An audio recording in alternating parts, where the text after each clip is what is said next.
Assalamualaikum warahmatullahi wabarakatuh. Perkenalkan, nama saya Anggi Lorenza, NIM 21250017. Di sini saya akan membahas soal hukum kebidanan dan profesi. Yang pertama, seorang perempuan umur 28 tahun, G1P0A0, kehamilan 30 minggu, baru saja melahirkan bayi perempuan di rumah sakit.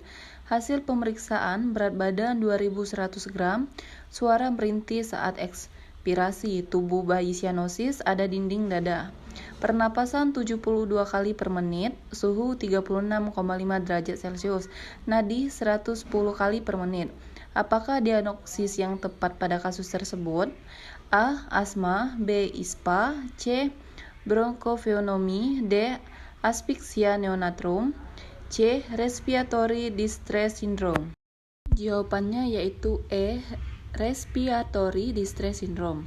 Respiratory distress syndrome atau RDS adalah suatu keadaan di mana kantung udara atau alveoli pada paru-paru tidak dapat terbuka karena tingginya tegangan permukaan akibat kekurangan surfaktan. Tanda dan gejala tachypnea atau laju napas besar dari 60 kali per menit, sianosis sentral, retraksi atau cekungan pada setrum dan kosta pada saat inspirasi, grunting atau suara merintih saat ekspirasi. Kedua, seorang perempuan umur 28 tahun G1P0A0, kehamilan 30 minggu, baru saja melahirkan bayi perempuan di rumah sakit. Hasil pemeriksaan, berat badan 2100 gram, suara merintih saat ekspirasi, tubuh bayi sianosis, ada retraksi dinding dada. Pernapasan 72 kali per menit, suhu 36,5 derajat Celcius, nadi 110 kali per menit. Apakah penata laksanaan pada kasus tersebut?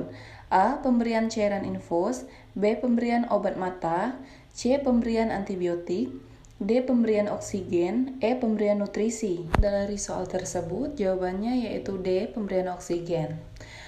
Kita bahas, Respiratory Distress Syndrome atau RDS adalah suatu keadaan di mana kantung udara atau alveoli pada paru-paru tidak dapat terbuka karena tingginya tegangan permukaan akibat kekurangan surfaktan. Tanda dan gejala, tachypnea, laju napas besar dari 60 kali per menit, sianosis sentral, retraksi atau cekungan pada sentrum dan kosta pada saat inspirasi, grunting atau suara merintih saat ekspirasi. Penanganan yaitu pemberian O2. Suplementasi O2 sangat dibutuhkan oleh bayi dengan masalah pernapasan.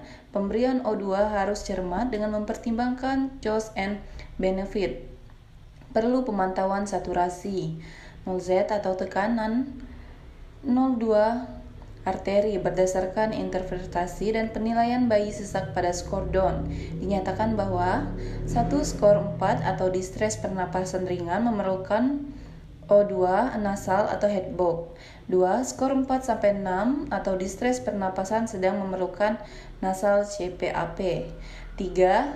Skor 6 atau distress pernapasan berat memerlukan intubasi. 3. Seorang perempuan umur 29 tahun G2PAH kehamilan 39 minggu datang ke TPPMB dengan keluhan sakit pinggang menjalar ke depan. Hasil anamnesis keluar lendir bercampur darah sejak 4 jam yang lalu. Terasa ingin mengejan dan buang air besar. Hasil pemeriksaan didapatkan tekanan darah 120/80, nadi 82 kali per menit, pernapasan 20 kali per menit. Suhu 37,6 derajat Celcius, pembukaan 10 cm, ketuban positif, posisi ubun-ubun kecil kiri depan, presentasi belakang kepala. Beberapa menit kemudian bidan membantu proses kelahiran bayi. Setelah bayi lahir, bidan meletakkan bayi di atas perut ibu dan tidak segera mengeringkan tubuh bayi dengan handuk yang berada di atas perut ibu. Apakah mekanisme kehilangan panas yang akan terjadi pada bayi sesuai kasus tersebut? A. Evaporasi, B. Konduksi, C. Konveksi, D. Radiasi, dan E. Isolasi. Atas jawabannya yaitu A. Evaporasi. Pembahasannya, mekanisme kehilangan panas pada bayi baru lahir ada 4, yaitu yang pertama, konduksi adalah kehilangan panas melalui kontak langsung antara tubuh bayi dengan permukaan yang dingin. Contoh, bayi diletakkan di atas timbangan tanpa alas. Yang kedua, konveksi adalah kehilangan panas yang terjadi pada saat terpapar dengan udara sekitar yang lebih dingin. Contoh, angin dari kipas angin penyejuk ruangan tempat bersalin. Yang ketiga, evaporasi adalah kehilangan panas karena menguap cairan ketuban pada permukaan tubuh setelah bayi lahir karena tubuh tidak segera dikeringkan.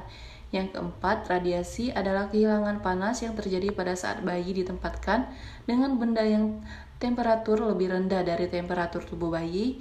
Contoh, bayi ditempatkan dekat jendela yang terbuka. 4. Seorang bayi perempuan umur 3 hari dibawa ibunya ke puskesmas.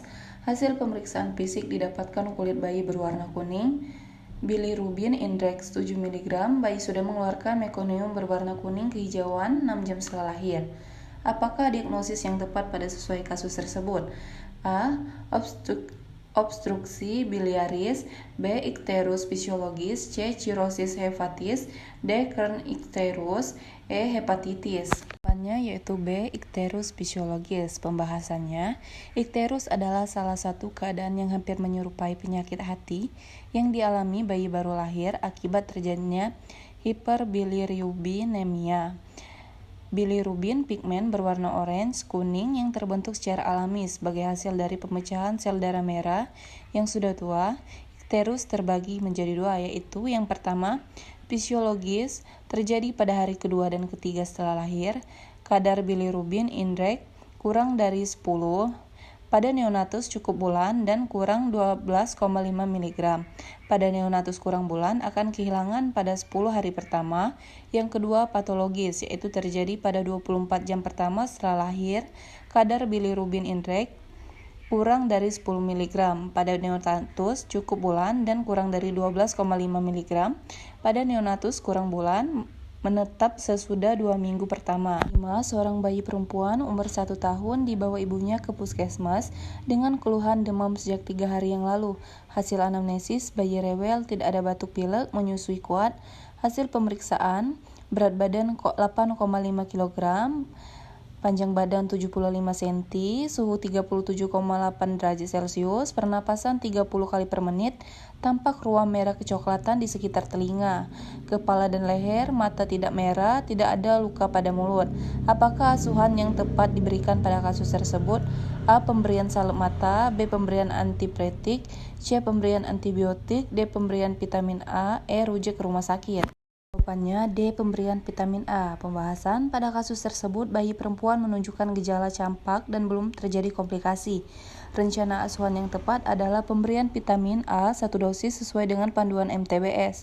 Antipiretik diberikan apabila suhu bayi lebih dan kurang dari 38,5 derajat Celcius. Antibiotik diberikan harus berdasarkan indikasi, misalnya campak dengan komplikasi berat. Salep mata, clomalveonicol atau Tertasklin diberikan bila terjadi keruhan pada kornea. Penanganan campak berdasarkan panduan dari MTBS dapat dilihat pada gambar di bawah ini. Ya, penanganan pemanduan campak pada MTBS. Keenam, seorang perempuan umur 18 tahun datang ke rumah sakit untuk periksa. Hasil anamnesis, belum pernah menstruasi setiap bulan, merasakan nyeri siklit kurang lebih 4 hari saat pemeriksaan. Kondisi umum baik, tekanan darah 120/80, nadi 82 kali per menit, pernapasan 20 kali per menit, suhu 37,6 derajat Celcius, muka pucat, perut membesar dengan TFU 3 jari di bawah pusat serta teraba lunak dengan balotemen negatif. Tindakan apa yang paling tepat dilakukan sesuai dengan kasus tersebut? A. Catheter, B. Insisi hymen, C. Hymenektomi, D. Radiasi hymen, E. Ekspirtasi hymen. Yaitu C. Hymenektomi. Pembahasan hymen imperforata adalah kelainan lahir di mana selaput darah menutupi lubang vagina sepenuhnya. Kondisi ini umumnya terdeteksi saat anak perempuan tidak mengalami menstruasi meski sudah masuk masa pubertas. Hymenektomi adalah prosedur pembedaan kecil yang membuat lubang pada selaput darah. Hal ini sering dilakukan jika selaput darah terlalu tebal, memiliki jaringan berlebihan, atau mengalami aliran menstruasi atau selaput darah imperforata. Seorang perempuan umur 25 tahun P1A0 melahirkan 6 bulan yang lalu. Belum KB, hasil anamnesis ingin memakai kontrasepsi tetapi yang tidak mengganggu ASI. Ibu masih takut bila menggunakan KB. Hasil pemeriksaan KU baik, tekanan darah 120/70, nadi 90 kali per menit, suhu 36,5 derajat. Pernapasan 24 kali per menit. Selama ini ia memberi ASI eksklusif dan belum pernah haid. Apakah tindakan awal yang paling tepat sesuai dengan kasus tersebut? A. Pemeriksaan PPT, B. Melakukan konseling KB, C. Memberikan informat konsen, D. Lakukan pemeriksaan inspekulo, E. Menyarankan ibu memakai KB sederhana, C. Memberikan informat konsen. Pembahasan informat konsen adalah penyampaian informasi dari dokter maupun tenaga medis lainnya kepada pasien sebelum suatu tindakan medis dilakukan. Hal ini penting dilakukan karena setiap pasien berhak mengetahui manfaat dan risiko dari tindakan medis yang akan dijalaninya. Seorang perempuan umur 38 tahun datang ke TPMB dengan keluhan rasa panas dan nyeri saat buang air kecil. Hasil anamnesis keputihan yang disertai rasa gatal dan iritasi. Pada saat koitus merasa terganggu. Hasil pemeriksaan berat badan 50 kg, tinggi badan 155 cm, tekanan darah 110/70, nadi 80 kali per menit, suhu 36,5 derajat, pernapasan 20 kali per menit, introitus, vagina berwarna merah, bengkak dan tertutup sekret. Apakah tindakan yang harus bidan lakukan sesuai dengan kasus tersebut? A. Hubungan seks bebas, B. Penyakit jantung koroner, C. Penyakit menular seksual, D. Diabetes mellitus keluarga, E. Penyakit infeksi saluran kemih. Yaitu C. Penyakit menular seksual. Pembahasan gejala penyakit menular seksual atau PMS: mengalami perubahan pada urin, rasa nyeri selama berhubungan seks, kutil atau memar, sakit panggul atau bagian bawah, vagina terasa panas atau gatal, keputihan abnormal atau perdarahan vaginal, keluar cairan dari penis, dan buang air kecil terasa sakit atau panas. 9. Seorang perempuan umur 46 tahun P6A1 datang ke PMB untuk pemeriksaan karena perdarahan. Hasil anamnesis: mengalami keputihan sudah 1 tahun, berbau, mengalami perdarahan setelah melakukan koitus. Hasil pemeriksaan KU pucat, tekanan darah 90/60, nadi 88 kali per menit, pernapasan 20 kali per menit, suhu 37,3, pemeriksaan lab HB7. Apakah diagnosis yang paling tepat sesuai kasus tersebut? A. Ovaritis, B. Cervicitis, C. Polip cervix, D. Kanker serviks, E. Radang panggul.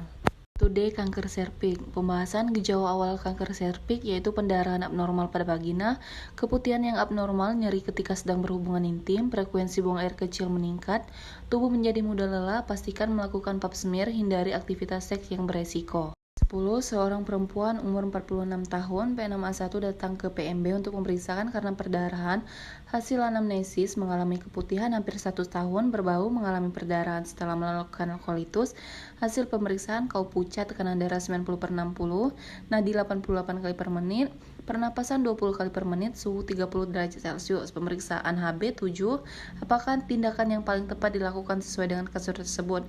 A. Bed rest, B. Kemoterapi, C. Rujuk KRS, D. Observasi KU, E. Perbaiki nutrisi, C. Rujuk ke rumah sakit. Pembahasan rujukan bidan adalah suatu jaringan fasilitas pelayanan kesehatan yang memungkinkan terjadinya penyerahan tanggung jawab secara timbal balik atas masalah yang timbul, baik secara vertikal maupun horizontal, ke fasilitas yang lebih kompeten, terjangkau, rasional, dan tidak dibatasi oleh wilayah administrasi sesuai kasus tersebut.